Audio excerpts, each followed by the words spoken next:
Brielle Castillo posted her last Instagram story from 17,200 feet on Denali at 4:47 p.m. on June 14, 2020. She was smiling. Her caption read, "Summit tomorrow. Nothing can stop me." 14 hours later, she couldn't feel her legs. Within 72 hours, she would lose both feet and 7 fingers to amputation. She was 26 years old. She had 1.4 million followers. And the ranger who tried to save her life was watching from base camp, unable to do a single thing about it. This isn't the story you think it is. Everyone who covered Brielle's disaster told the same version. Arrogant influencer ignores expert. Mountain punishes her. Justice served. Comment sections filled with people saying she deserved it. Climbing forums called her the poster child for everything wrong with social media mountaineering. The narrative was clean, simple, satisfying. It was also incomplete. Here's what nobody reported. Ranger Tom Nguyen gave the exact same weather briefing to 41 climbers that week.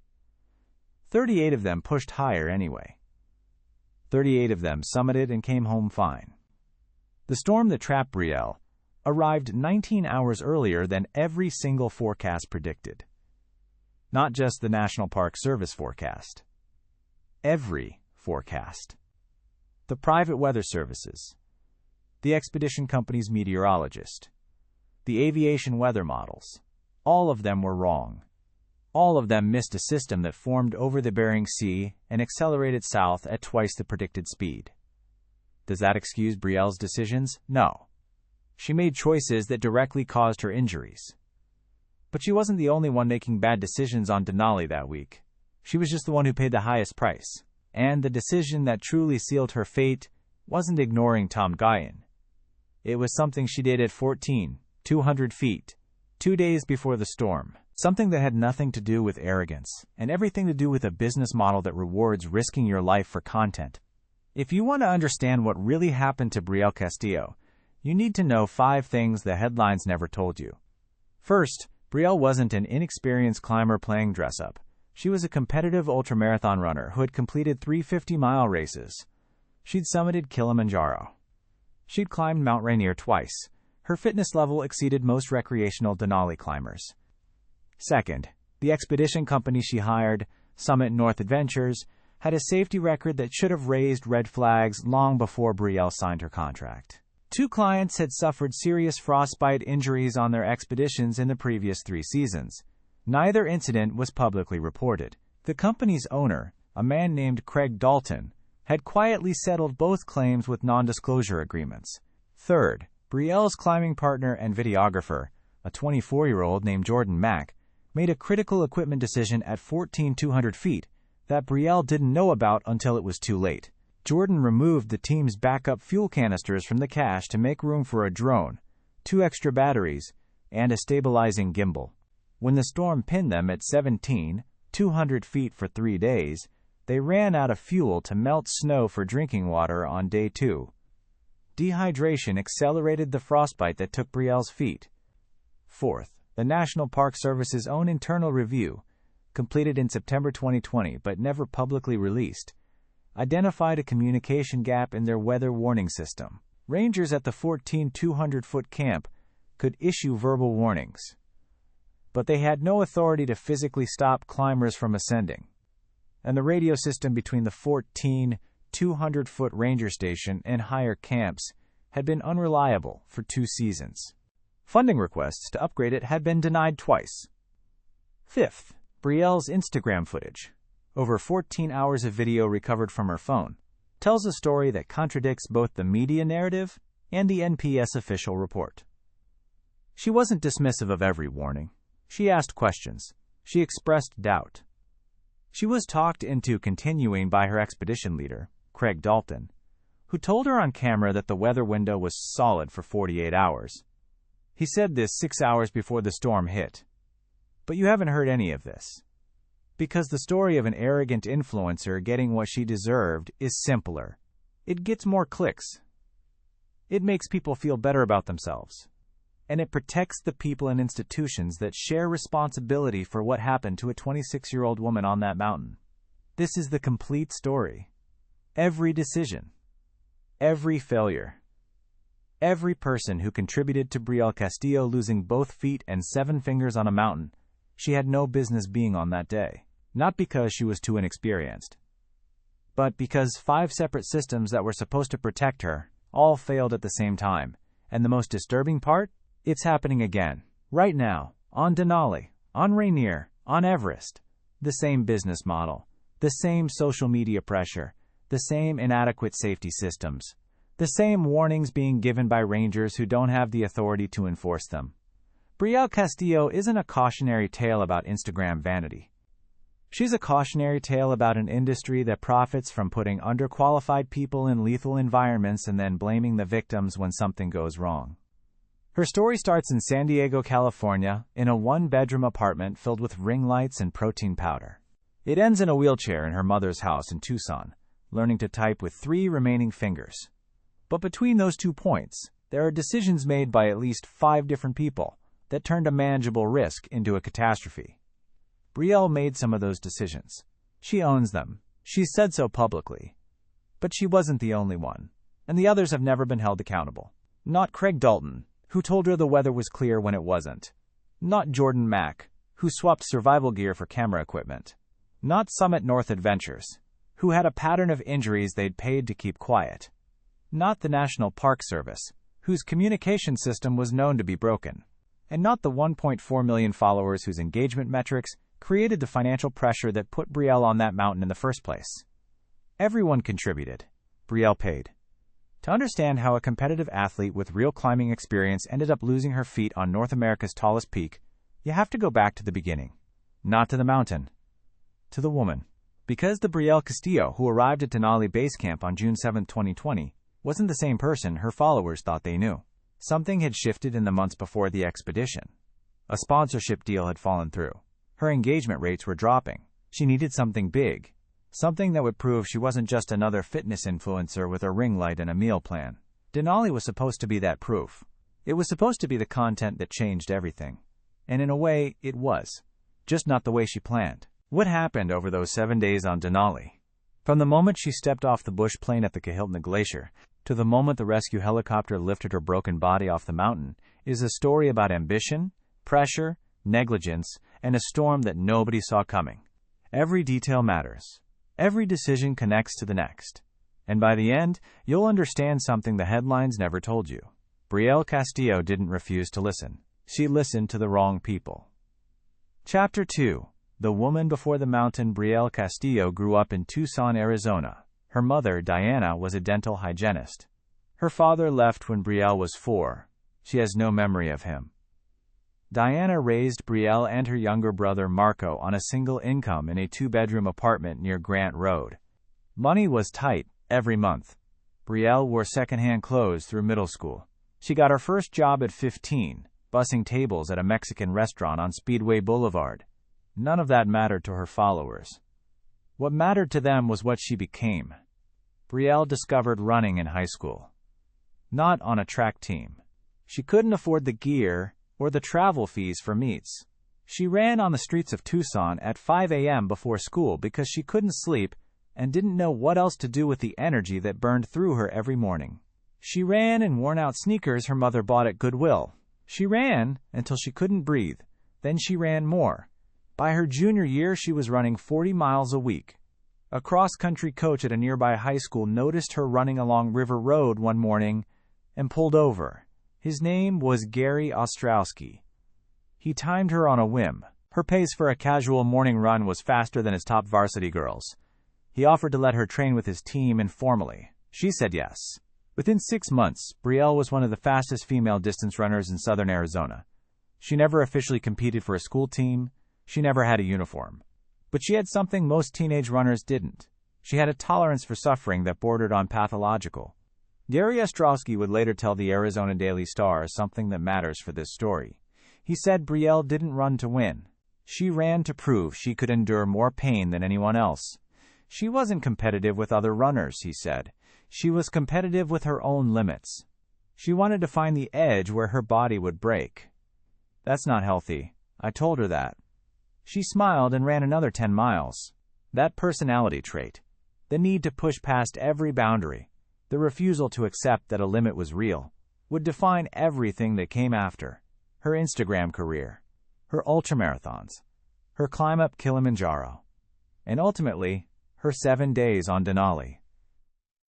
After high school, Brielle didn't go to college.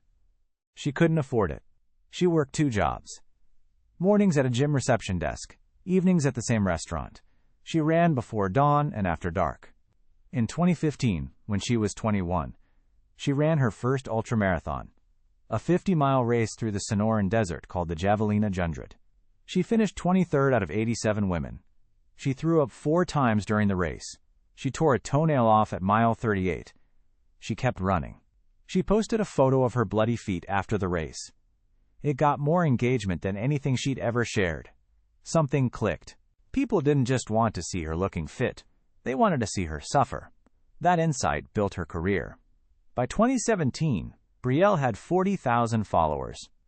By 2018, 200,000. By the time she flew to Tanzania to climb Kilimanjaro in March 2019, she had just crossed 1 million. Her content formula was simple: suffer publicly, document the pain, show the aftermath, repeat with something harder. She climbed Kilimanjaro in 5 days via the Marangu route. It's considered the easiest route on the mountain. Experienced mountaineers sometimes call it the Coca-Cola route because of its relative comfort. Brielle summited without serious incident. She posted a video at Uhuru Peak crying with joy. It got 2.3 million views. 3 new sponsors signed her within 2 weeks. But here's what's important. Kilimanjaro's summit is 19,341 feet. Denali's summit is 20,310 feet. The numbers look similar. The mountains are not. Kilimanjaro is a walk-up. You follow a trail. There are huts. The weather is relatively predictable. The altitude is the primary challenge, and most healthy people can manage it with proper acclimatization. Denali is a completely different animal. It's the coldest major mountain in the world outside Antarctica.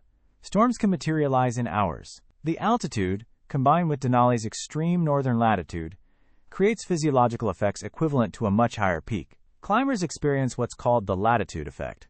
Denali's 2,310 feet hits your body like 23,000 feet in the Himalayas, because the atmosphere is thinner at high latitudes. The barometric pressure at Denali's summit is lower than at the same elevation on Kilimanjaro. Brielle didn't know this.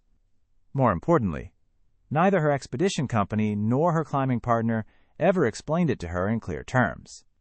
She arrived at Denali Base Camp believing she was stepping up 1 level from Kilimanjaro. She was actually stepping up 3.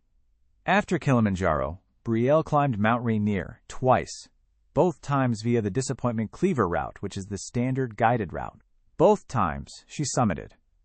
Both times, conditions were favorable. She documented everything. The content performed well, but not spectacularly. Her engagement rate had peaked in late 2019 and started to decline. This is the part of the story that matters more than most people realize. In January 2020, Brielle's largest sponsor, a sports nutrition company called Fuel Core, informed her they would not be renewing her contract. The reason was engagement decline. Her average post was reaching fewer people. Her stories had lower completion rates. The algorithm was deprioritizing her content. Fuel Core wanted growing accounts, not plateauing ones. The contract was worth $8,000 a month. For Brielle, who had quit both her jobs to do Instagram full-time, that was nearly half her income. She had rent in San Diego. She had her mother's medical bills. Diana had been diagnosed with rheumatoid arthritis in 2018 and couldn't work full days anymore. Brielle was sending home $1,500 a month. She needed something big, something that would spike her numbers, something dangerous enough to generate the suffering content her audience craved, but impressive enough to attract new sponsors. Denali was the answer. North America's highest peak. Remote. Dangerous. Photogenic. Perfect for a multi-week content series. And critically, achievable for someone with her fitness background and 2 Rainier summits, or so she believed. In February 2020, Brielle contacted 3 expedition companies. The first 2, both well-established guiding services with decades of Denali experience, required clients to have at least 1 prior expedition above 18,000 feet with glacier travel and roped team experience. Brielle had neither. Both companies rejected her application. The third company was Summit North Adventures, run by Craig Dalton. Craig Dalton was 43 years old. He'd guided on Denali for 11 seasons. He was competent. He was experienced. He was also running a business that was struggling financially. The 2019 season had been poor. Bad weather had canceled 3 of his 5 expeditions, and 2 of his guides had left for larger companies. He needed clients. He needed revenue. And he needed them fast. When Brielle's application came in, Craig saw 2 things. First, a client who would pay the full expedition fee of $14,000. Second, a client with 1.4 million Instagram followers who would generate publicity for his company. Free advertising. Exposure to an audience of young, adventure-curious people who might book future expeditions. He approved her application. He did not require prior expedition experience above 18,000 feet. He did not require glacier travel certification. He told Brielle in an email, later obtained during the lawsuit discovery process, that her Rainier experience and ultramarathon background were more than sufficient preparation for Denali. That email would become the single most important piece of evidence in the legal case that followed. But Craig wasn't the only new person in Brielle's orbit.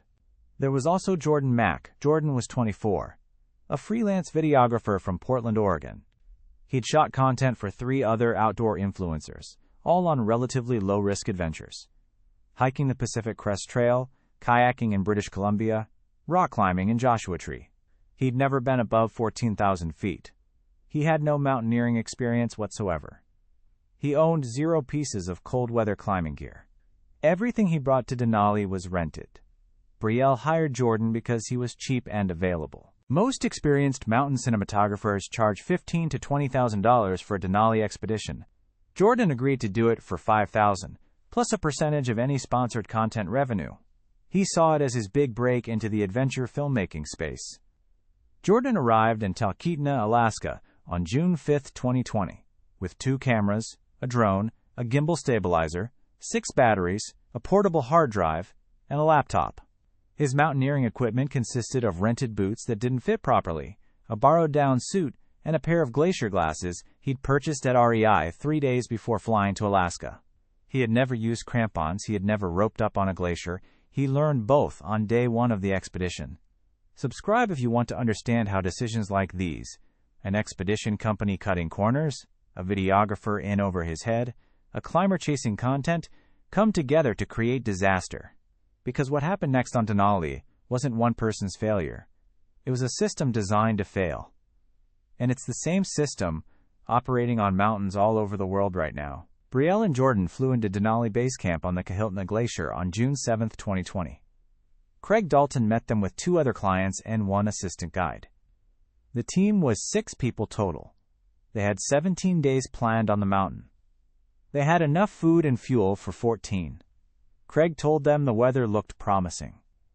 The NPS ranger at base camp, a seasonal employee named Tom Na-Yin, gave the standard briefing to all teams heading up that day. Tom was 31 years old. He'd worked Denali Ranger patrols for 4 seasons. He was methodical. He was careful. He had a reputation for giving the most thorough weather briefings on the mountain. Tom told Brielle's team, and every other team, that a weather system was being monitored over the Bering Sea. Current models showed it tracking north of Denali. But models had been unreliable that season. He recommended building extra rest days into their schedule. He recommended carrying surplus fuel. He recommended descending immediately if conditions deteriorated above 14,200 feet. Brielle nodded. Craig nodded. Jordan filmed the briefing. None of them carried surplus fuel. The first 4 days on Denali went smoothly. The team moved from base camp at 7,200 feet to Camp 1 at 7,800 feet, then to Camp 2 at 11,000 feet. Brielle performed well physically. Her ultramarathon conditioning showed. She was faster than 2 of the other clients on every carry. She wasn't struggling, she was thriving. And she was posting every day. Her content from those first 4 days was some of the best performing material she'd ever created. A time-lapse of the team crossing the Kahiltna Glacier got 1.8 million views. A story showing her crampons on a crevasse edge got 400,000 views in 12 hours. New followers were pouring in. Her DMs were full of messages from brands asking about partnership opportunities. The algorithm was rewarding her. The mountain was cooperating. And the storm that would change her life forever was still 6 days away. But at 11,000 feet, something was already going wrong. Something Brielle couldn't see. Something that wouldn't reveal itself until it was far too late. Jordan Mack was making a decision about equipment weight, and Craig Dalton was making a decision about their timeline. Both decisions were about money. Both would prove catastrophic. And Tom Nayen, the ranger who would try one more time to warn them, was watching the weather model shift in a direction nobody expected. Anjos Solways blank underscore blank Anjo blank underscore blank. Chapter 3. 5 Warnings and a Gear Swap. June 11th, 2020. 200 feet. The medical camp. This is where the National Park Service maintains its highest permanent ranger station on Denali. It's where climbers rest, acclimatize, and receive updated weather forecasts before pushing to high camp at 17,200 feet. It's the last point on the mountain where a ranger can look you in the eye and tell you what's coming. Tom Nguyen was waiting for them. Tom had been tracking Brielle's team since base camp. Not because of Brielle specifically, because of Craig Dalton. Tom had worked 3 seasons alongside Craig's expeditions. He'd seen Craig's clients get frostbite in 2018, a 47-year-old dentist from Texas named Richard Byrne, who lost 2 toes on the descent from high camp. Tom had filed a report. Nothing came of it. He'd seen another Craig Dalton client evacuated in 2019, a 35-year-old woman from Seattle who developed severe altitude sickness at 16,200 feet because Craig had pushed too fast through the acclimatization schedule to beat an incoming weather system. Tom didn't trust Craig Dalton's judgment. He'd told his supervisor this. His supervisor told him rangers advise, they don't enforce. If a climber has a permit, they climb. That's the system. So Tom did what he could. He advised. When Brielle's team arrived at 14,200 feet on June 11th, Tom pulled Craig aside first. This conversation was documented in Tom's ranger log, which was later obtained through a Freedom of Information Act request. Tom told Craig that the Bering Sea system had shifted. Models now showed a 40% chance it would impact Denali within 5 to 7 days. Wind speeds at 17,000 feet could reach 80 miles per hour. Temperatures could drop to -40. Tom recommended the team spend 3 full rest days at 14,200 feet for acclimatization before any attempt to move higher. He recommended carrying minimum 2 extra days of fuel and food beyond their planned schedule. Craig's response, according to Tom's log, was, "We're aware of the system. Our weather service says it's tracking north. We'll monitor." Craig had a private weather service, a company called Alpine Forecast Solutions based in Boulder, Colorado. Their forecast, sent to Craig's satellite phone that morning, did show the system tracking north of Denali, but the forecast also included a caveat, a single line that Craig apparently did not share with his team. Model confidence low. Rapid intensification possible if system tracks south of current projection. Model confidence low. That's meteorologist language for we're guessing. Craig read it. He didn't share it. Tom then spoke to Brielle directly. This conversation was also logged. And it's the conversation that the media would later use to build the influencer ignored ranger narrative. But the log tells a more complex story than the headlines. Tom told Brielle about the weather system. He told her about the potential for high winds and extreme cold at high camp. He recommended extra rest days and surplus supplies. Brielle asked him 3 questions. First, what's the percentage chance the storm actually hits us? Tom said 40%, possibly higher. Second, what do the other teams up here think? Tom told her that 2 of the 4 teams at 14,200 feet were planning to wait. The other 2 were pushing up the next day. Third, what does Craig think? Tom told her Craig believed the weather would hold. Brielle said, he's the expert. I'll follow his lead. That's the conversation. That's what actually happened. Brielle didn't humiliate Tom. She didn't call him a gatekeeper, not to his face. The gatekeeping comment came later in an Instagram story she posted that evening from her tent. In the video, she told her followers that a ranger had tried to scare them about weather, and that some people on this mountain act like they're gatekeeping the summit. That story got 340,000 views. It would become the most replayed clip in every news report about her disaster. It became the evidence that she was arrogant, dismissive, and deserved what happened. But here's what the news never showed. The next Instagram story she posted, 45 minutes later. In that video, Brielle was quieter. She said she was a little nervous about the weather. She said she trusted Craig because he's done this 11 times. She asked her followers what they thought she should do. The poll got 12,000 responses. 71% voted send it. Her audience told her to keep climbing. The algorithm rewarded the gatekeeping comment with higher engagement. The nervous video got half the views. The system was telling Brielle exactly what to do. Be bold, be confident, dismiss the warnings. That's what performs. This is the part of the story most people don't want to hear. Because it implicates all of us. Every person who watched the gatekeeping clip and liked it. Every person who voted send it in the poll. Every follower who rewarded Brielle's bravado and ignored her fear. We were all part of the machine that pushed her higher. But there were still more warnings to come, and more chances to turn back. Warning number 2 came from another expedition. A guided team from Alpine Ascents International, one of Denali's most experienced outfitters, was descending from 17,200 feet on June 12th.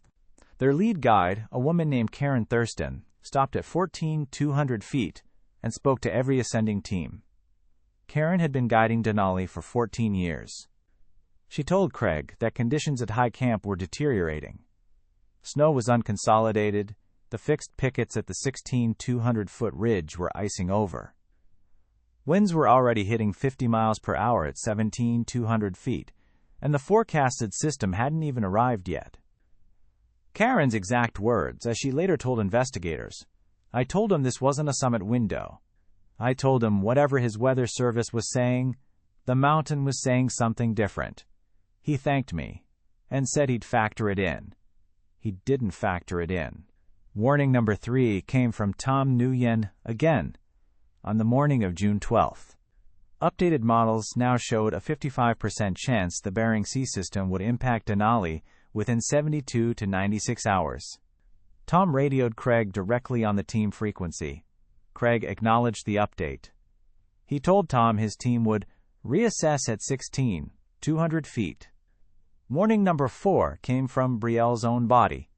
On the afternoon of June 12th, while the team was packing for their move to 16,200 feet the next morning, Brielle vomited twice.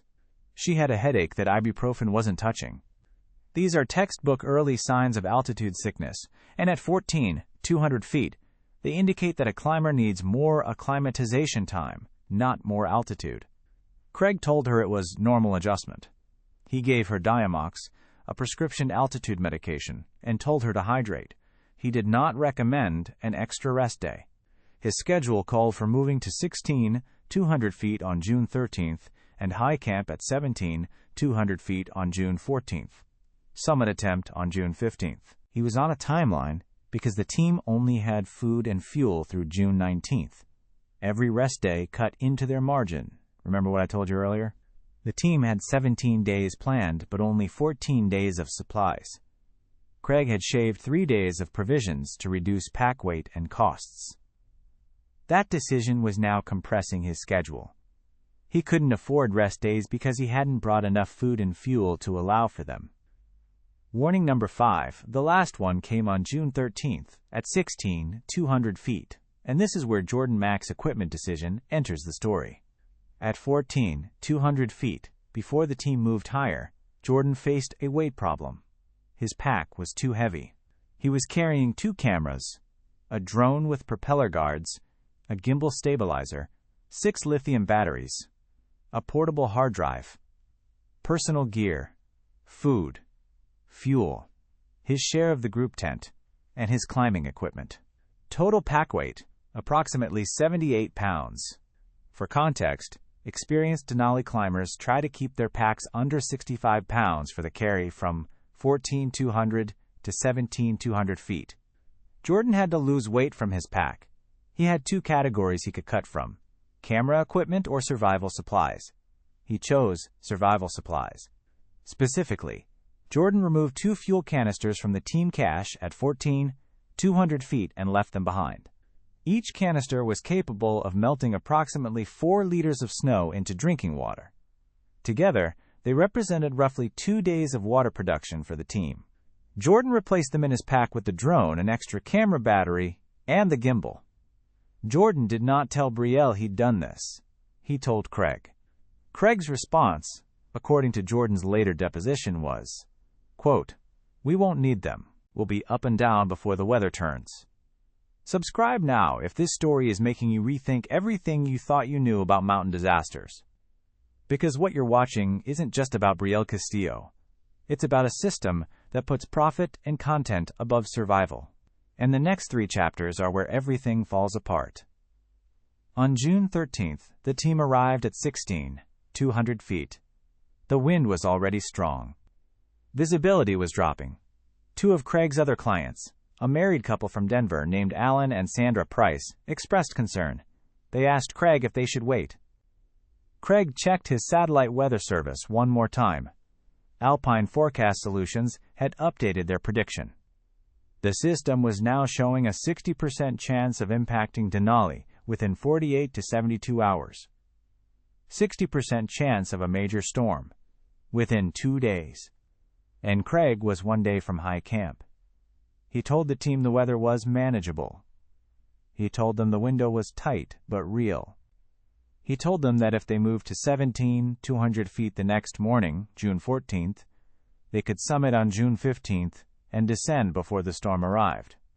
He was wrong by 19 hours. The storm didn't arrive on June 16th or 17th, as the models projected. It arrived on the night of June 14th, less than 12 hours after the team reached 17,200 feet.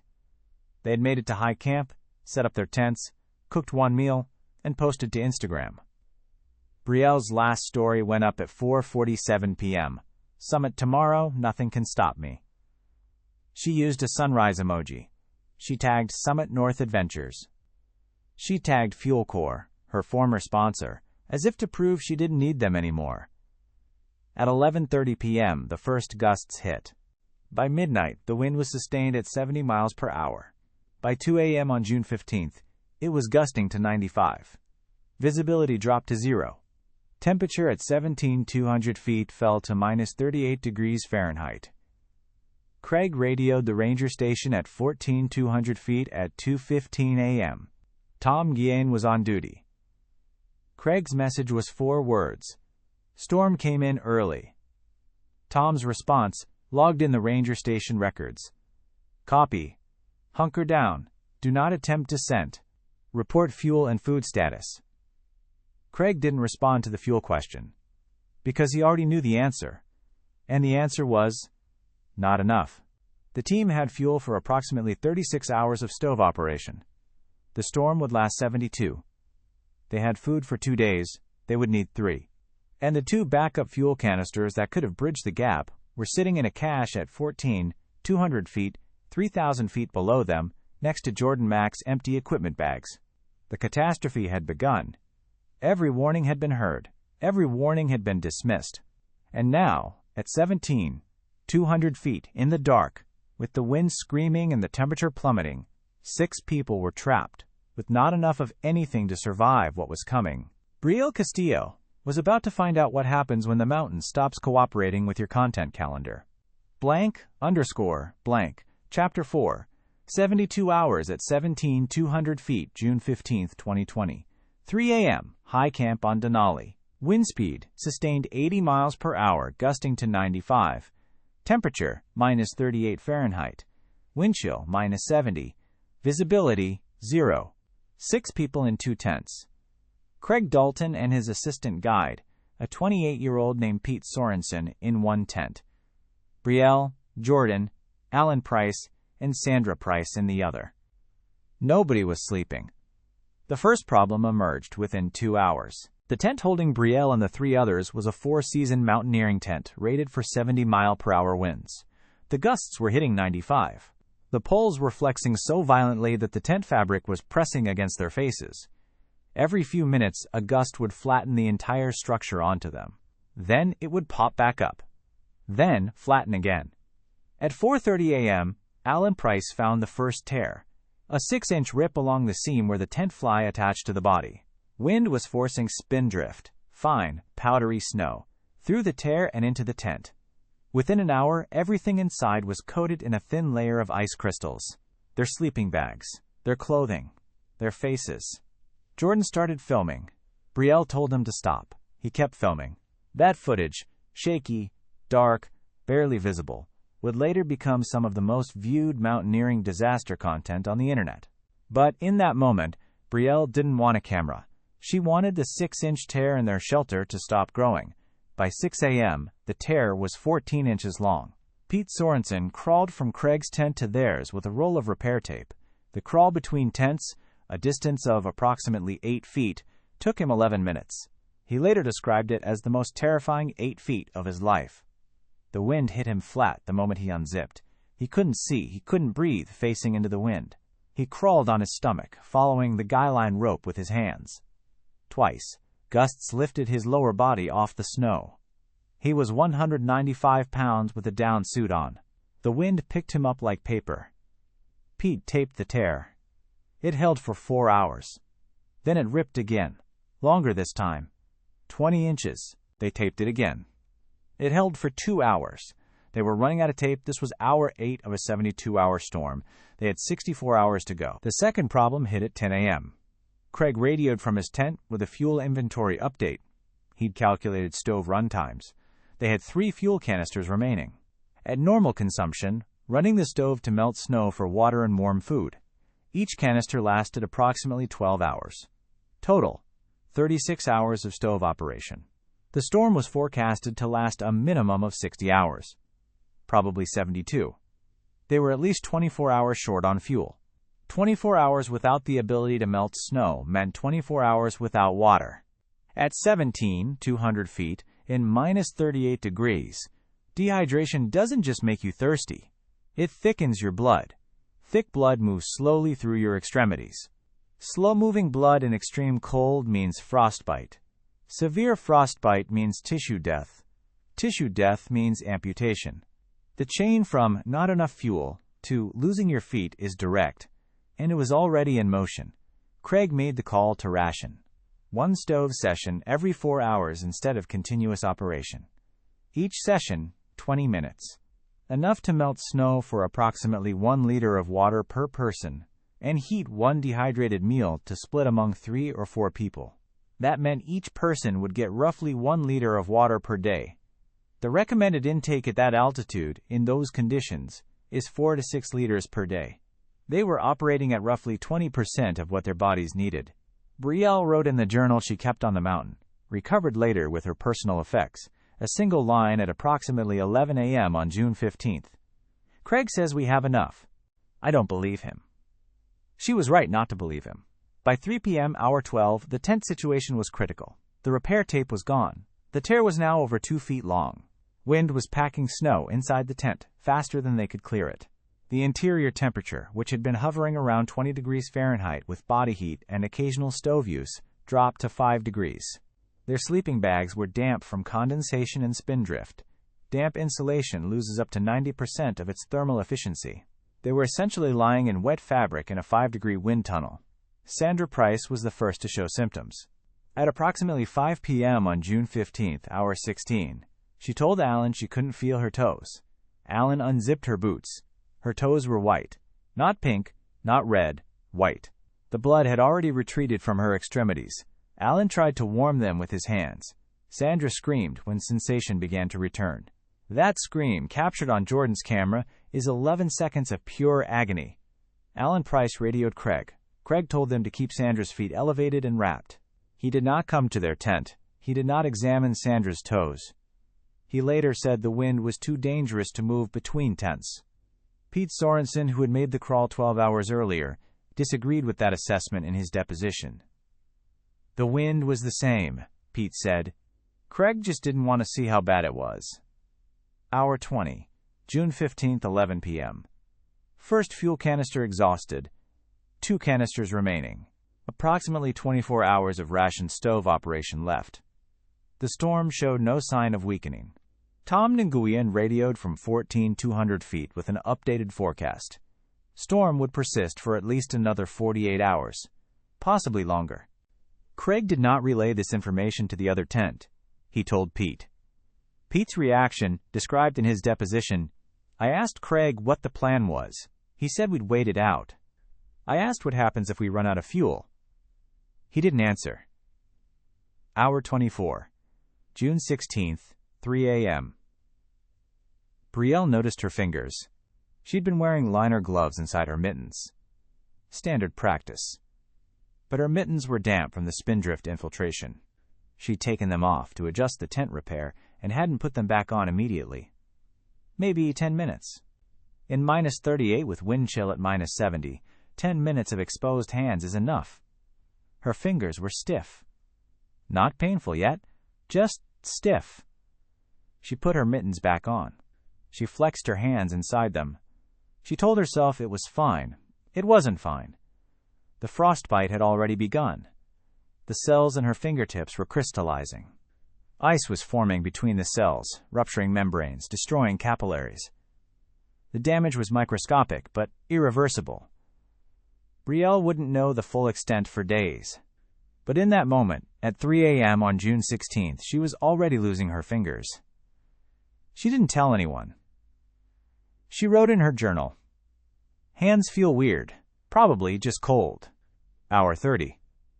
June 16th, 9 a.m. Second fuel canister running low. Craig made another rationing decision. 1 stove session every 6 hours instead of every 4. Water intake dropped further. Brielle hadn't urinated in 14 hours. That's a dangerous sign of severe dehydration. Her body was hoarding every molecule of water. Her blood was thickening. Her extremities, already compromised, were receiving less and less circulation. Jordan had stopped filming. His camera batteries were dead.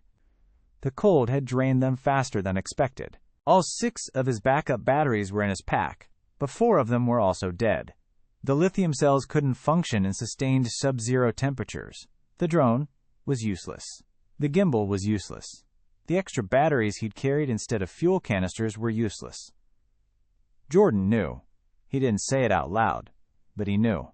He'd swapped water for dead weight. He'd traded his team's survival margin for equipment that couldn't even function in the conditions they were in. At 2 p.m. on June 16th, Tom Nguyen attempted to organize a rescue. He contacted the Denali Mountaineering Rangers main operations center in Talkeetna. The request was logged. The response was immediate and definitive. No helicopter could fly in current conditions. No ground team could ascend from 14,200 feet in 90-mile-per-hour winds. The team at 17,200 feet was on their own. Tom then did something that wasn't in his job description. He radioed Craig directly and walked him through a cold-weather survival protocol. Keep everyone moving inside the tents. 15 minutes of isometric exercises every hour. Keep checking extremities. Prioritize water over food. If fuel runs out, eat snow. It's dangerous because it lowers core temperature, but dehydration will kill faster than mild hypothermia. Craig listened. He thanked Tom. He implemented the exercise protocol in his own tent. He did not radio the protocol to Brielle's tent. Pete Sorensen crawled to Brielle's tent at 4 p.m. to deliver the information Tom had provided. This was Pete's second crawl between tents. This time it took him 19 minutes. The wind had increased. Pete later said he wasn't sure he would make it back to Craig's tent afterward. He told Brielle's group about the exercise protocol. He checked Sandra's toes. They were now gray, not white. Gray is worse. Gray means the tissue is dying. Pete told Alan that Sandra needed to descend as soon as physically possible. Alan asked when that would be. Pete said he didn't know. He crawled back to Craig's tent. It took him 23 minutes. Hit subscribe if you're watching this far. because the next 12 hours are the worst part of this story. And you need to understand what happens to the human body when it runs out of water at 17,200 feet in an Arctic storm. It's not quick. It's not dramatic. It's slow and methodical. The mountain takes you apart one piece at a time. Hour 42. June 16th, 9 p.m. Last fuel canister. Craig radioed Brielle's tent. Last can. Maybe 12 hours if we're careful. Brielle's response, recorded in Tom Guyan's radio log because the transmission was on the Open Ranger frequency. 12 hours isn't enough, Craig. You know that. Craig didn't respond. Hour 48. June 17th, 3 a.m. Fuel exhausted. The stove went out for the last time. From this moment forward, they had no way to melt snow, no way to make water, no way to heat food, no way to warm their core temperatures. The only heat sources were their own bodies, and whatever sunlight, if any, penetrated the storm. Brielle's feet were numb, completely numb, not tingling, not painful, nothing. She couldn't feel them at all. She tried to move her toes. She couldn't tell if they were moving or not. She unzipped her boot and touched her foot with her bare hand. It felt like touching a piece of wood. She put the boot back on. She zipped it up. She knew what numb meant at this altitude, in these conditions, after this many hours. She knew what was coming. She wrote one line in her journal. The handwriting is shaky, barely legible. It says, "I think I'm going to lose them." She was right. Hour 54, June 17th, 9 a.m. The storm continued. No change. Wind sustained at 75. Temperature minus 35. Visibility 0. No helicopter. No ground rescue. No communication from Craig for over 6 hours. Pete Sorensen was no longer crawling between tents. The wind made it suicidal. Brielle, Jordan, Alan, and Sandra were alone. 4 people in a torn tent at 17,200 feet with no fuel, no water, and bodies that were shutting down one system at a time. Alan melted snow in his mouth and spit it into Sandra's mouth.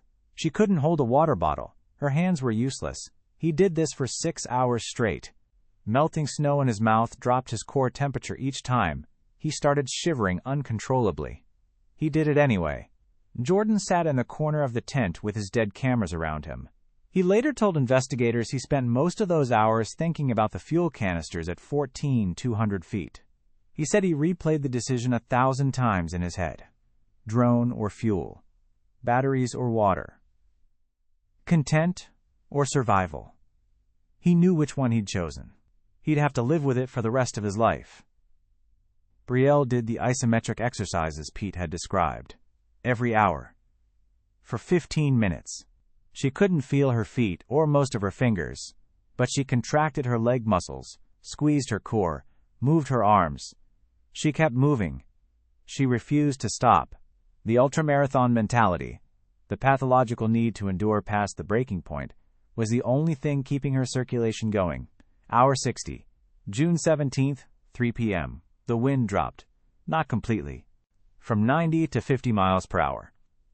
Still dangerous. Still too much for a helicopter. But the forecast showed continued weakening over the next 6 to 12 hours. Tom and Guyan began coordinating the rescue. Hour 66. June 17th, 9 p.m. Wind, 35 miles per hour. Temperature, minus 28. Visibility, improving. An NPS rescue team of 4 Rangers began ascending from 14,200 feet. Hour 70. June 18th, 1 a.m. The Rangers reached 17,200 feet. They found Craig's tent first. Craig and Pete were inside. Both were hypothermic but mobile. Craig's fingers were frostbitten, 3 fingers on his left hand, later requiring partial amputation of 2. Then they reached Brielle's tent. The Rangers unzipped the door and found 4 people who had been trapped for 70 hours. Sandra Price was semi-conscious. Alan Price was alert but couldn't stand. His feet were severely frostbitten. Jordan Mack was functional but deeply hypothermic. His core temperature was measured at 93.2 degrees. Normal is 98.6. Brielle was sitting upright. She was alert. She was doing isometric exercises. She looked at the lead ranger, a man named Chris Erickson, and said 5 words. "I can't feel my feet." Chris unzipped her boots. He didn't say anything for several seconds. Then he radioed base. His transmission logged at 1:47 a.m. "We need a priority evacuation. Multiple frostbite casualties. At least 2 critical. 1 possible bilateral lower extremity loss. Bilateral lower extremity loss. Both feet." The mountain had collected its toll. 70 hours of storm. 30 hours without fuel. The 2 missing canisters. The 19-hour forecast error. The 5 dismissed warnings. Craig's compressed schedule. Jordan's gear swap. The algorithm that rewarded bravado over caution.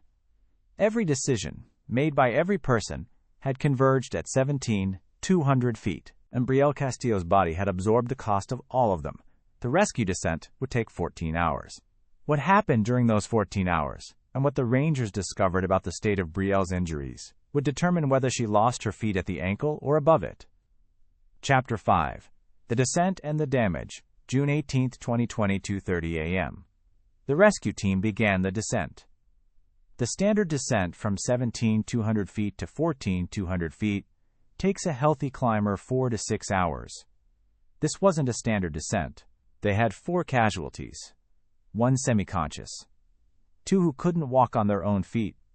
1 who was walking on feet she couldn't feel. Chris Erickson, the lead ranger, made a triage decision within the first 10 minutes. Sandra Price was the most critical. She was barely responsive. Her feet were gray-black. Her pulse was weak. She needed to go down first and fastest. Chris assigned 2 of his 4 rangers to Sandra. They would short rope her, essentially tying her between them and guiding her body down the mountain while she contributed minimal effort. Alan Price could walk but not on his toes. He shuffled, flat-footed, each step sending shockwaves through feet he could barely feel. Pete Sorensen walked beside him. Craig Dalton descended under his own power, holding his damaged left hand against his chest. That left Brielle. She walked on her own. Let that sink in. Brielle Castillo descended 3,000 feet on Denali, on feet that were already dead. She couldn't feel the ground. She couldn't feel her crampons bite into the snow. She couldn't feel the slope angle change. She navigated by watching her feet, placing each step visually, because she had 0 sensory feedback from anything below her ankles. Chris Erickson walked directly behind her for the entire descent. He later told investigators it was the most remarkable thing he'd witnessed in 11 years of mountain rescue. "She didn't complain once," he said. "She didn't cry. She didn't ask for help. She just walked. Step after step. Looking down at her feet like they belonged to someone else. Because in a way, they did. Those feet were already gone. She just hadn't been told yet." The descent took 14 hours. They reached 14,200 feet at 4:30 p.m. Tom Nguyen was waiting. He had hot water, soup, and medical supplies ready. Tom examined Brielle's feet. He didn't show his reaction. Rangers are trained not to. But in his incident report, written that evening, he described what he saw. Both feet exhibit deep frostbite. Toes are black and hard. Tissue death extends to the metatarsal region bilaterally. No capillary refill observed in any digit. Blistering present on dorsal surfaces of both feet. Tissue is frozen solid in multiple areas. Patient requires immediate evacuation to hospital with vascular surgery capability. Black and hard. Those 2 words tell you everything. When frostbitten tissue turns black and becomes rigid, the cells are dead. Not damaged. Not recoverable. Dead. The ice crystals that formed inside her cells during those 70 hours, at 17,200 feet, had ruptured the cellular membranes beyond repair. Her body would eventually reject the dead tissue. The only question was how much. Tom also examined her hands. 7 fingers showed deep frostbite. 3 on her left hand, 4 on her right. Both thumbs were damaged but potentially salvageable. The 10-minute period without mittens during the tent repair had been enough. Sandra Price's examination was worse. Both feet. 3 fingers. and early signs of frostbite on her nose and left ear. Ellen Price had frostbite on all 10 toes, but initial examination suggested it might be less severe, possibly superficial in some areas. Craig Dalton's 2 fingers on his left hand were black at the tips. Jordan Mack had no frostbite. His core temperature had recovered. He was physically intact. He was the only team member who emerged without permanent injury. The irony that the person whose decision caused the fuel shortage was the only one undamaged would not be lost on anyone involved.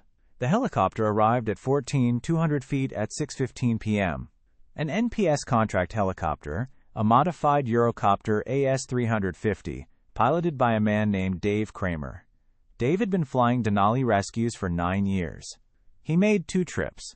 First trip, Sandra and Alan Price, directly to Providence, Alaska Medical Center in Anchorage. Second trip, Brielle and Craig.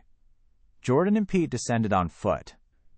Brielle arrived at Providence, Alaska Medical Center at approximately 9:30 p.m. on June 18th. She'd been on Denali for 11 days. She'd been in the storm for 70 hours. She'd descended 3,000 feet on dead feet. She was 26 years old. She was about to meet the surgeon who would decide what she would lose. His name was Dr. James Chen. Vascular surgeon. 17 years of experience. He'd treated frostbite injuries from Denali, from the Iditarod, from ice fishing accidents across Alaska. He'd seen everything cold can do to the human body. He examined Brielle on the evening of June 18th. The examination took 45 minutes. He documented every finger, every toe, every area of affected tissue. He took photographs. He ordered imaging, angiography to assess blood flow, MRI, to evaluate tissue depth. Then he sat down with Brielle and her mother, Diana, who had flown to Anchorage from Tucson that afternoon. Dr. Chen told them the truth. Both feet would require amputation. The question was where. Best case, transmetatarsal amputation, removing the toes and the front portion of each foot, preserving the heel and ankle. Worst case, below-knee amputation of both legs. The imaging would determine which. Diana Castillo began crying. Brielle did not. According to Dr. Chen's notes, Brielle asked one question: "Will I be able to run again?" Dr. Chen told her it would depend on the level of amputation and her commitment to rehabilitation. With transmetatarsal amputation and prosthetic forefoot devices, running was possible. With below-knee amputation and modern prosthetics, running was also possible but would require extensive adaptation. Brielle's second question: "What about my fingers?" Dr. Chen examined her hands again. 7 fingers with deep frostbite. Both thumbs damaged but showing some capillary refill, a sign that blood flow was partially intact. His assessment: the 7 fingers would likely require amputation at various levels. The thumbs had a chance of partial recovery. 7 fingers.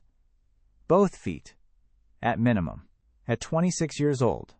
Because of a storm that came 19 hours early. Because of fuel canisters left at 14,200 feet. Because of a weather caveat that was never shared. Because of an expedition company that cut corners. Because of an algorithm that rewarded recklessness. The imaging came back on June 20th. The news was somewhere between best case and worst case. The tissue death in Brielle's feet extended past the metatarsals but stopped before the ankle. Dr. Chen recommended bilateral chopart amputation, removing the forefoot and midfoot, preserving the heel and ankle joint. It would leave her with more residual limb than a below-knee amputation, allowing for better prosthetic function. But she would never have natural feet again. The surgery was scheduled for June 24, 2020. Surgeons wanted the tissue to fully demarcate, the medical term for the process by which the body clearly defines the boundary between living and dead tissue. This takes several days. During those days, Brielle watched her feet turn from gray-black to fully black. She watched blisters form, fill with dark fluid, and weep. She watched the skin crack. She smelled the early stages of necrosis, dead tissue beginning to decompose. She later told a journalist from Outside Magazine that those 6 days of waiting were worse than the 70 hours in the storm. "On the mountain, I was fighting," she said. "In the hospital, I was watching myself die in pieces." Subscribe if this story has changed how you think about mountain disasters. Because this isn't just about Brielle anymore. This is about what happens after the mountain. The surgeries. The recovery. The blame. The lawsuits. The social media aftermath. And the question nobody wanted to answer. Whose fault was this really? On June 24th, Dr. Chen performed bilateral Chopard amputations on both feet and amputations of 7 fingers. 3 on the left hand at the proximal interphalangeal joint, 4 on the right hand at various levels. Both thumbs were preserved with partial tissue loss. The surgery took 6 hours and 40 minutes. Brielle was under general anesthesia. Diana sat in the waiting room with Brielle's brother Marco, who had driven from Tucson. Jordan Mack was in a hotel in Anchorage. He hadn't visited Brielle at the hospital. He said later he couldn't face her. Craig Dalton had been treated and released for his 2-finger amputation. He flew back to Colorado the same day. He didn't contact Brielle before leaving. When Brielle woke up, she looked at the end of the bed. The shape under the blanket was different. Shorter. She already knew. But knowing and seeing are different things. Diana was holding her remaining hand, the one with the thumb and 1 finger. Brielle looked at her mother and said, "I'm sorry about the medical bills." That broke Diana. Because even in that moment, waking up without feet, without fingers, at 26 years old, Brielle's first thought was about money, about the burden she'd become, about the $1,500 a month she'd been sending home, that she'd never be able to earn the same way again. The total medical cost for Brielle's treatment, surgeries, and initial rehabilitation would exceed $847,000. Her health insurance, a marketplace plan with a $7.900 deductible and 80/20 coinsurance, would cover a portion. The rest would become the central figure in the lawsuit that followed. Sandra Price underwent bilateral below-knee amputation on June 26th. Her frostbite had been more severe than Brielle's. She also lost 4 fingers. Alan Price had transmetatarsal amputations. He kept more of his feet than either Brielle or Sandra, but lost all 10 toes. Craig Dalton lost 2 fingertips. 4 people mutilated, 1 mountain, 1 storm, and a series of decisions that, if any single one had been made differently, would have prevented all of it. The media coverage began on June 19th, the day after the rescue. The first report came from the Anchorage Daily News.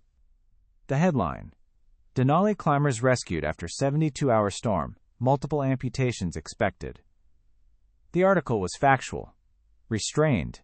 It named the climbers. It described the rescue. It credited the NPS Rangers. Then someone found Brielle's Instagram, the gatekeeping video, the summit tomorrow, nothing can stop me story, the fitness content, the influencer aesthetic. Within 48 hours, the story transformed from a climbing disaster into a social media morality play. Brielle Castillo became the avatar of everything people hate about influencer culture. Comments sections filled with variations of the same sentiment. She deserved it. A tweet calling Brielle Darwin Award Nominee of the Year got 47,000 likes. A climbing forum post titled, "Instagram Barbie Meets Reality," got 300 replies, almost all celebrating her injuries. A YouTube commentary channel released a video called "Influencer Ignores Experts, Loses Feet," that got 2.1 million views in a week. Nobody mentioned Craig Dalton. Nobody mentioned Jordan Mack. Nobody mentioned the fuel canisters. Nobody mentioned the forecast error. Nobody mentioned Summit North Adventures, prior safety record. Nobody mentioned the NPS communication gap. The story was simpler without those details. Arrogant girl ignores warnings. Mountain punishes arrogant girl. Justice. Next story. But the full story was about to emerge. Because Brielle's phone had been recovered. 14 hours of video. Texts. DMs. Craig's emails. Jordan's messages. The weather forecasts. The Alpine Forecast Solutions reports with their buried caveats. And a lawyer named Rebecca Torres was about to start asking questions that nobody wanted to answer. The allowed. Blank. Underscore. Blank. Chapter 6. The evidence, the lawsuit, and the truth. Rebecca Torres was a personal injury attorney based in Seattle. She'd spent 14 years handling medical malpractice and outdoor recreation cases. She'd won a $3.2 million settlement against a rafting company in 2017 after a guide ignored water level warnings and a client drowned. She'd won a $1.8 million verdict against a ski resort in 2019 for negligent avalanche control. She understood recreational negligence law better than almost anyone in the Pacific Northwest. Brielle didn't find Rebecca. Diana did. While Brielle was in post-surgical recovery at Providence, Alaska, Diana Castillo spent every waking hour that wasn't at her daughter's bedside on her phone, researching outdoor recreation lawsuits. She found Rebecca Torres's firm through a Google search. She called on June 27, 3 days after Brielle's amputation surgery. Rebecca took the case on contingency. No upfront cost. 33% of any settlement or verdict. She flew to Anchorage on July 1st and spent 3 days interviewing Brielle, reviewing her phone data, and filing preservation orders to prevent Summit North Adventures from destroying records. That preservation order was critical, because when Rebecca's team eventually obtained Craig Dalton's satellite phone records, email archives, and Summit North Adventures' internal communications, they found a pattern that went far beyond Brielle's expedition. But first, the phone. Brielle's iPhone had been recovered from her pack during the rescue. It was dead. The battery had died on June 16th during the storm. When charged and examined by Rebecca's digital forensics consultant, it contained 14.3 hours of video, 847 photographs, 23 Instagram stories, both posted and drafted, text messages, emails, and satellite messenger logs.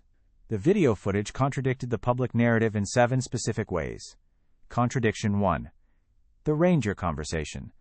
The media portrayed Brielle as dismissive of Tom Nguyen. The video of their actual conversation, filmed by Jordan from approximately 15 feet away, showed Brielle listening attentively, asking 3 clarifying questions, and then turning to Craig for guidance. She did not roll her eyes. She did not interrupt Tom. She did not call him a gatekeeper during the conversation. Contradiction 2. The gatekeeping comment. The Instagram story where Brielle called Rangers gatekeepers was filmed 45 minutes after the conversation with Tom. In the intervening 45 minutes, Brielle had spoken with Craig Dalton in her tent. That conversation was partially captured on video. Craig is heard saying, "Rangers always do this. They cover their ass with worst-case warnings. If we listened to every ranger, nobody would ever summit." Brielle's gatekeeping comment came after Craig's framing. She was parroting her expedition leader's dismissal. Contradiction 3. Craig's weather assurance. Video from June 13th shows Craig telling the entire team, Brielle, Jordan, Alan, and Sandra, that the weather window was solid for 48 hours. He said this while holding his satellite phone. The satellite phone records show he had received the Alpine Forecast Solutions update, showing 60% storm probability with low model confidence, less than 2 hours before making this statement. He told his team the opposite of what his own weather service was communicating. Contradiction 4. Jordan's gear swap. Video from June 11th at 200 feet shows Jordan repacking his bag. The 2 fuel canisters are visible on the ground next to his pack. The drone and batteries are also visible. Jordan can be seen placing the drone into his pack and leaving the fuel canisters outside. Craig walks past in the background. There is no visible conversation about the swap on camera, but the footage establishes the timeline and Craig's proximity. Contradiction 5. Brielle's doubt. Multiple videos from June 12th and 13th show Brielle expressing concern about the weather. In one clip, she asks Craig directly, "Are you sure about this?" Craig responds, "I've done this 11 times. Trust the process." In another clip, Brielle tells Jordan she's nervous and asks if he thinks they should wait.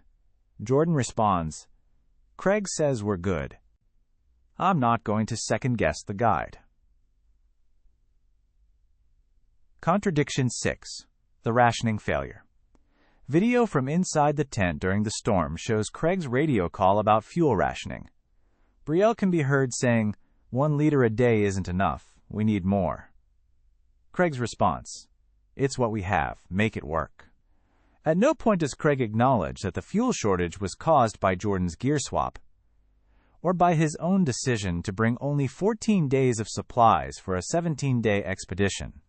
Contradiction 7. Craig's absence. During the 72-hour storm, Craig Dalton did not once enter Brielle's tent to examine any of the casualties. He did not check Sandra's frostbitten feet. He did not check Brielle's hands. He did not deliver the survival protocol from Tom Olien. Pete Sorensen did that independently. Craig managed the crisis entirely by radio from 8 feet away. When asked about this in his deposition, Craig said the wind made tent-to-tent movement life-threatening. Pete Sorensen, who made the crawl twice, called that characterization an exaggeration at best, a lie at worst. Rebecca Torres filed the lawsuit on August 14, 2020. Castillo and Price versus Summit North Adventures, LLC, and Craig Dalton individually. The complaint alleged negligence, gross negligence, failure to warn, and breach of the duty of care owed by a professional mountain guide to paying clients. Hit subscribe if you want to see more stories where the truth behind mountain disasters is completely different from what the media reported. Because this case revealed things that the climbing industry does not want you to know. The lawsuit discovery process lasted 11 months. During that time, Rebecca's team obtained documents that revealed Summit North Adventures' safety history. In 2018, a client named Richard Byrne, the Texas dentist Tom Guillen had flagged, lost 2 toes on a Craig Dalton expedition. The incident report, filed internally by Pete Sorensen, stated that Craig had, quote, pushed through deteriorating conditions against the recommendation of the assistant guide. Richard Byrne settled for $175,000 with a non-disclosure agreement. He was prohibited from discussing the incident publicly or posting about it online. In 2019, a client named Caitlin Moore was evacuated from 200 feet with severe altitude sickness. The internal incident report noted that Craig had, quote, compressed the acclimatization schedule to fit a shortened weather window. Caitlin settled for $90,000 with a non-disclosure agreement. Both NDAs were standard practice for Summit North Adventures. Craig Dalton had a template. His lawyer had a template. They'd done this before. Rebecca Torres also obtained Craig's financial records through the discovery process. Summit North Adventures had lost $47,000 in the 2019 season. Craig had taken a personal loan of $30,000 in January 2020 to fund the 2020 season's operations. He needed every expedition to run. He needed every client to pay. He needed Summit success rates to maintain bookability for future seasons. That financial pressure, the loan, the losses, the need for results, directly influenced every decision Craig made on Brielle's expedition. The compressed schedule, the reduced supplies, the dismissal of weather warnings, the refusal to add rest days. Craig wasn't just guiding a mountain expedition. He was trying to save his business. And his clients paid for it with their bodies. The NPS internal review added another layer. Completed in September 2020 but never publicly released, the review was obtained by Rebecca Torres through a separate FOIA request. The review identified 3 systemic issues. First, the weather communication gap. Rangers at 200 feet could verbally warn climbers, but they had no mechanism to issue binding weather holds. Unlike Everest, where the Nepal government can close the mountain, Denali's permit system doesn't grant rangers enforcement authority over climbing decisions. A ranger can tell you a storm is coming. A ranger cannot stop you from climbing into it. Second, the radio communication failure. The radio system between the 200-foot ranger station and higher camps had been experiencing intermittent failures for 2 seasons. Funding requests to upgrade the equipment had been submitted in 2018 and 2019. Both were denied due to budget constraints. During Brielle's storm, radio contact between 200 feet and 200 feet was unreliable for approximately 18 of the 72 storm hours. During those 18 hours, the team at High Camp received no weather updates, no survival guidance, and no rescue coordination. Third, the guide certification gap. Craig Dalton held an American Mountain Guides Association (AMGA) certification that was valid but had not been renewed through continuing education since 2017. The NPS permit system verified that guides held a valid certification number, It did not verify that the certification was current with continuing education requirements. Craig's certification number was valid. His training was 3 years out of date. Rebecca Torres combined all of these findings, the video evidence, the financial records, the prior incidents, the NPS failures, into a comprehensive case that was scheduled for trial in March 2022. It never went to trial.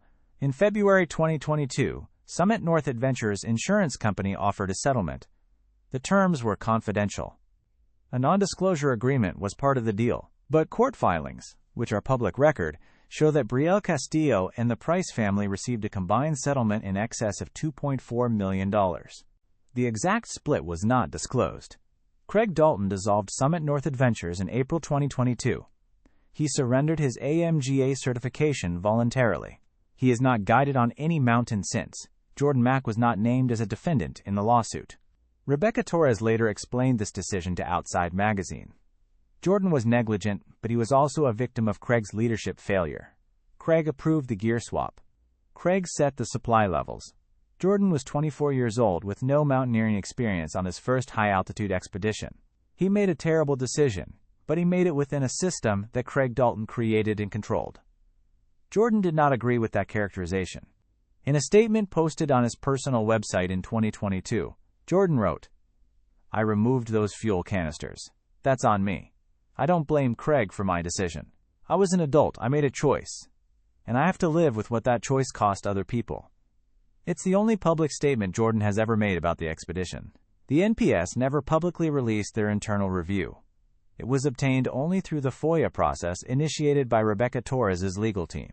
When asked by a journalist from the Anchorage Daily News why the review wasn't released, an NPS spokesperson said, "Internal reviews are used for operational improvement and are not routinely made public." Operational improvement, bureaucratic language for, "We identified problems and we'd rather fix them quietly than admit them publicly." Whether those fixes have actually been implemented remains unclear. The radio system at 14,200 feet was reportedly upgraded in 2021. The weather communication protocols were reportedly revised, but no public documentation of these changes exists. The guide certification verification gap remains. As of the research for this video, the NPS permit system still verifies certification numbers, not continuing education status. A guide with an expired training certificate can still legally operate on Denali. The truth about what happened to Brielle Castillo was never fully reported by any major media outlet. The lawsuit settled quietly. The NPS review stayed internal. The climbing forums still call her an arrogant influencer who got what she deserved. The YouTube commentary videos with millions of views never updated their narratives. The simple story survived. The complicated truth didn't. But the complicated truth is what matters. Because without it, the next Brielle Castillo doesn't stand a chance. __. Chapter 7. After the mountain Brielle Castillo left Providence, Alaska Medical Center on July 22, 2020. She'd been hospitalized for 34 days. She flew to Tucson with Diana. Marco drove them from the airport. Brielle was in a wheelchair. She was 26 years old. She weighed 104 pounds, down from her climbing weight of 128. She had 2 partial feet, 3 fingers, and 2 thumbs. She moved into her mother's house, the same 2-bedroom apartment near Grant Road where she grew up, the same apartment she'd spent her teenage years desperate to escape. She slept in her childhood bed. Marco slept on the couch so Brielle could have the second bedroom for her wheelchair and rehabilitation equipment. The first 3 months were the worst. Brielle couldn't walk. She couldn't use the bathroom independently. She couldn't dress herself. She couldn't open a jar. She couldn't type on her phone. She couldn't hold a fork without a modified grip adapter.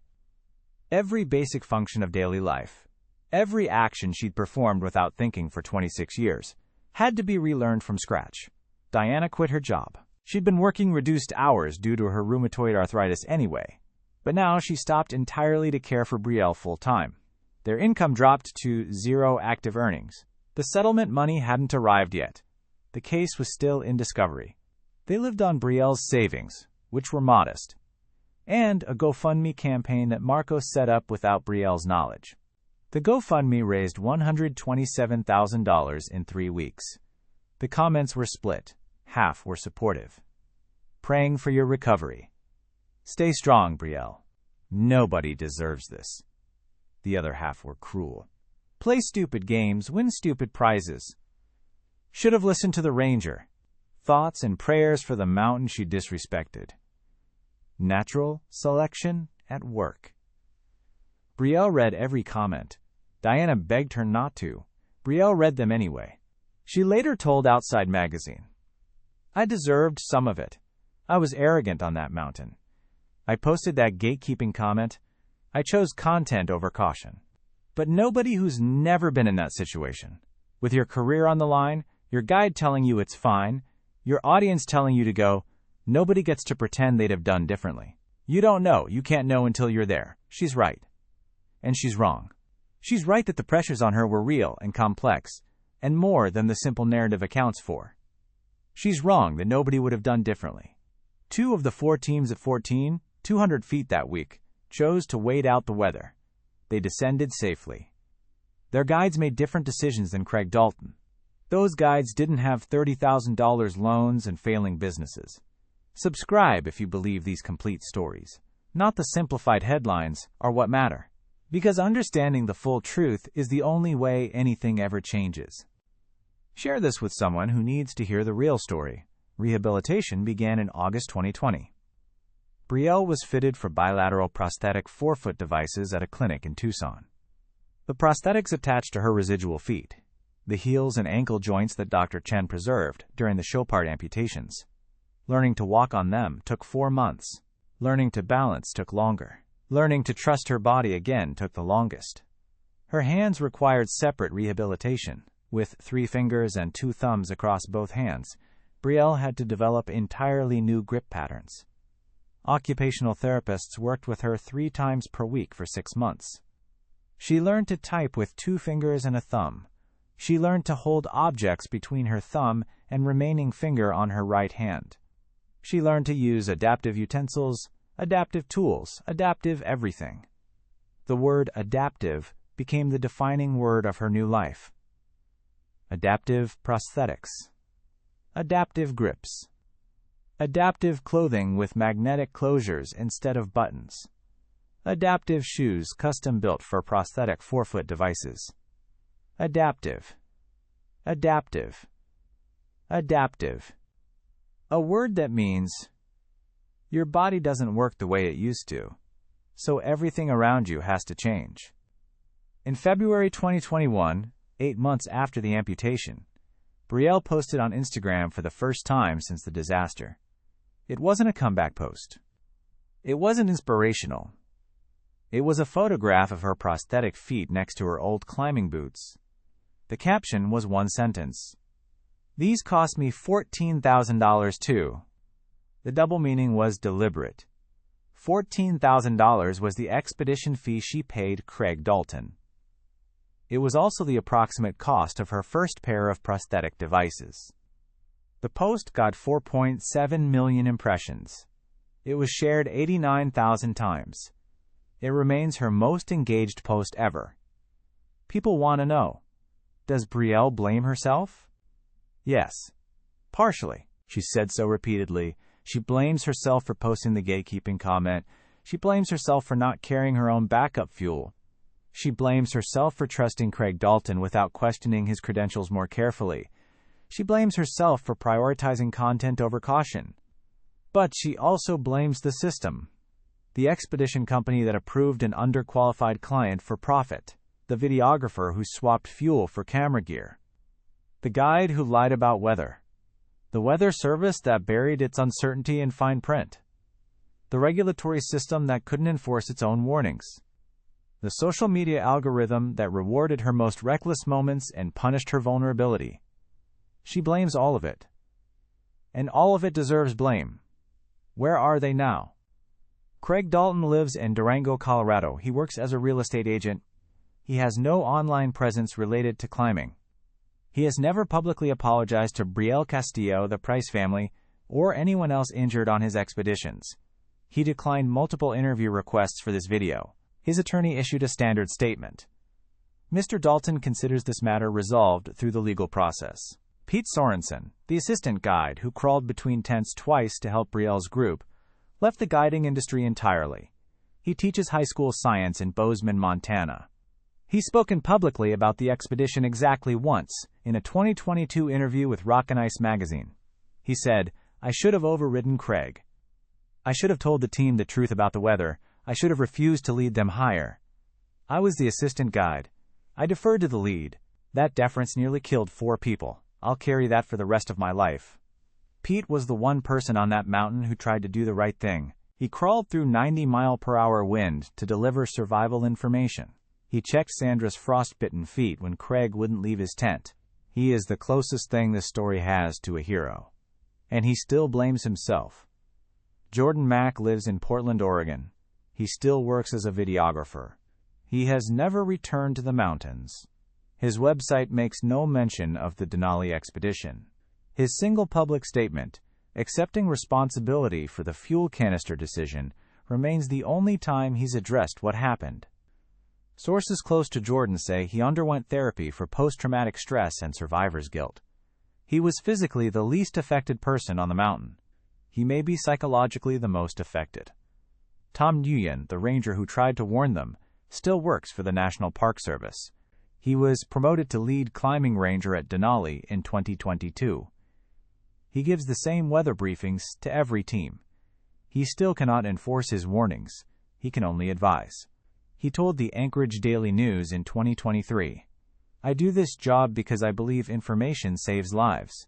But information only works if the people receiving it have the power to act on it. And in this system, the people with the information don't have the authority. And the people with the authority don't have the information." Tom was talking about rangers versus guides. Rangers have weather data. Guides have authority over their clients. The two rarely align. The system depends on guides acting in good faith. When they don't, rangers watch people walk into storms. Sandra and Alan Price returned to Denver. Sandra's bilateral below-knee amputations required more extensive rehabilitation than Brielle's. She uses prosthetic legs. She and Alan no longer climb. They declined all interview requests. They did not participate in any media coverage after the initial news reports. Their settlement was separate from Brielle's, and the amount has never been disclosed. Diana Castillo returned to work part-time in 2022 after Brielle became sufficiently independent. Her rheumatoid arthritis has worsened. Brielle has resumed sending money home, less than before, from different income sources, but she sends it. Brielle Castillo is now 30 years old. She lives in Tucson. She walks on prosthetic forefoot devices. She runs slowly, for short distances, on flat surfaces. She completed a 1-mile fun run in March 2024. It took her 14 minutes and 37 seconds. She cried at the finish line. So did Diana. So did Marco. Subscribe if you believe that stories like Brielle's deserve to be told completely. Not as simple morality tales. Not as entertainment. But as documentation of how systems fail and people pay. Hit the bell so you never miss a deep dive. She still has her Instagram account. 2.1 million followers now. More than before the disaster. Her content has changed completely. No more suffering for content ultramarathon footage. No more summit attempts. She posts about adaptive athletics. About prosthetic technology. About the psychology of risk assessment. About the business model of outdoor adventure companies and the financial pressures that compromise safety. She's become, without intending to, an advocate for guided expedition reform. She testified before the Alaska State Legislature in 2023 in support of a bill that would require expedition companies to disclose their safety records, including settlements and NDAs, to prospective clients before they sign contracts. The bill passed the committee. It hasn't reached a floor vote. She also testified in support of expanding NPS Ranger authority on Denali to include binding weather holds. That proposal is still under review by the Department of Interior. It has been under review since 2021. The systems that failed Brielle Castillo are still in place. Modified slightly. Adjusted at the margins. But fundamentally unchanged. A guide with expired training credentials can still lead clients on Denali. An expedition company can still settle injury claims quietly with NDAs. Weather warnings can still be delivered without enforcement authority. And a 26-year-old with Kilimanjaro experience and an Instagram following can still be approved for an expedition that requires skills she doesn't have, led by a guide whose financial desperation supersedes his duty of care. It will happen again. Maybe not on Denali. Maybe on Rainier. Maybe on Aconcagua. Maybe on Everest, where the same pressures are multiplied by 10. Commercial climbing's business model is built on a fundamental conflict of interest. The person responsible for your safety is also the person whose income depends on getting you to the summit. When those two priorities collide, and they always collide, safety loses. Brielle Castillo knows this now. She learned it at 17, 200 feet, in a torn tent, with no fuel, no water, and a body that was dying by inches. She learned it in a hospital bed, watching her feet turn black. She learned it in a courtroom, reading emails that proved her guide lied to her face. She learned it the most expensive way possible. And the most honest thing she's ever said about it came in a podcast interview in January 2024.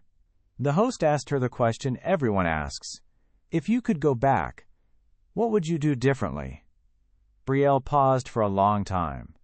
Then she said, I would have listened to Tom. Not because Tom was right about the storm. 41 climbers got that same warning, and 38 of them were fine. Tom was right about something bigger. He was the only person on that mountain who had nothing to gain from my decision. Craig needed my money. Jordan needed my platform. My followers needed my content. Tom just needed me to be safe. He was the only person with nothing to sell me.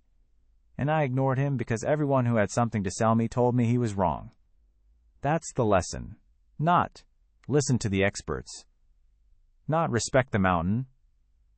Not don't be arrogant. The lesson is simpler and harder. When everyone around you has a financial interest in your decision, the only person worth listening to is the one who doesn't. Tom Nguyen didn't have a stake in Brielle's summit. Craig Dalton did. Jordan Mack did. Her followers did. Her sponsors did. Her algorithm did. They all wanted her to go higher. Tom wanted her to come home. She didn't listen. And she spent every day since learning to live with what that cost her. Brielle Castillo posted a photo on Instagram yesterday. She's standing on a trail outside Tucson. Her prosthetic feet are visible below her running shorts. Her three-fingered hands are holding trekking poles. She's not on a mountain. She's on a flat desert path. The caption reads, Still moving, still learning, still here. 42,000 people liked it. Nobody told her to send it. Nobody voted in a poll. Nobody tagged a sponsor. Nobody called a ranger a gatekeeper. She's still here. And for the first time in her life, that's enough. If this story changed how you think about mountain disasters, subscribe. We go deeper than anyone else. Our next documentary covers the 2008 K2 disaster, 11 climbers dead in 18 hours, a Serac collapse that wiped out fixed lines, and an investigation that revealed the most controversial rescue decision in Himalayan history. It's already in production. Hit the bell so you don't miss it. Share this video with someone who needs to hear the complete truth, not the headline, not the comment section version, the real story, because the next Brielle Castillo is out there right now, reading reassurances from a guide who needs her money, ignoring warnings from a ranger who just wants her to live. Maybe she'll listen, maybe she won't, but at least now, you know what happens when she doesn't.